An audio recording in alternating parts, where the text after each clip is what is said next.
வணக்கம். இன்று ஒரு சங்கப்பாடலை பார்க்கலாமா? பாடல் இது.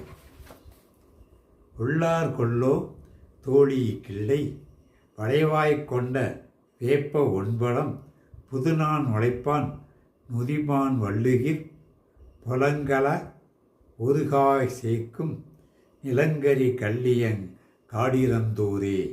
குறுந்தொகை 67வது பாடல். இதனுடைய பொருளை பார்க்கலாமா? ஒரு சங்ககால தலைவி அவளுடைய தலைவனுக்காக காத்திருக்கிறாள். அவன் விரைவில் வருவானோ மாட்டானோ என்ற சந்தேகம் எழுகிறது. அது குறித்து அருகில் இருந்த தோழியிடம் சொல்லி அவள்தானே அதற்கான விரைவில் வருவான் என்ற ஒரு காரணத்தையும் சொல்லி ஆறுதல் பெறுகிறாள். அதுதான் இந்த பாடலின் காட்சி.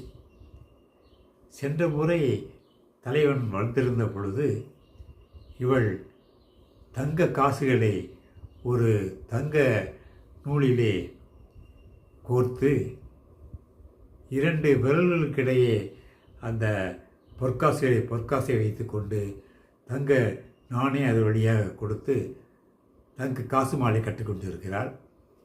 இதை பார்த்த தலைவனுக்கு அவன் வருகின்ற வழியிலே கண்ட ஒரு காட்சி நினைவுக்கு வருகிறது.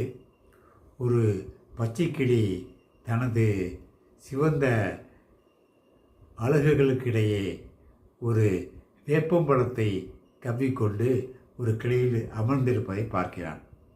அந்த காட்சியோடு இவள் விரல்களுக்கு இடையே தங்கக்காசு இருப்பது அதே போன்ற ஒரு காட்சியை தருவதாக சொல்லி மகிழ்கிறான். இந்த காட்சியை தோழிக்கு நினைவு கூர்ந்து சென்ற முறை வந்திருக்கும் பொழுது எனது செயலை கண்ட வழியிலே அவன் வந்த வழியிலே பார்த்த ஒரு காட்சியோடு ஒப்பிட்டு கூறினாரே, இப்பொழுதும் அந்த காட்டு வழியை தானே வருவார். வரும்பொழுது அந்த கிளியை பார்ப்பார் அல்லவா? அந்த கிளியின் அழகிலே வேப்பம்பழம் இருக்கும் அல்லவா? அந்த காட்சியை கண்டதும் என் நினைவுக்கு வரும் அல்லவா?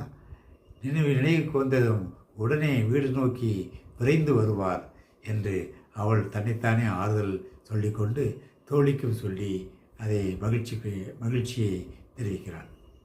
இதுதான் காட்சி. ஒரு சங்க பாடத்திலே எத்தனை நுணுக்கமான ஒரு காட்சியை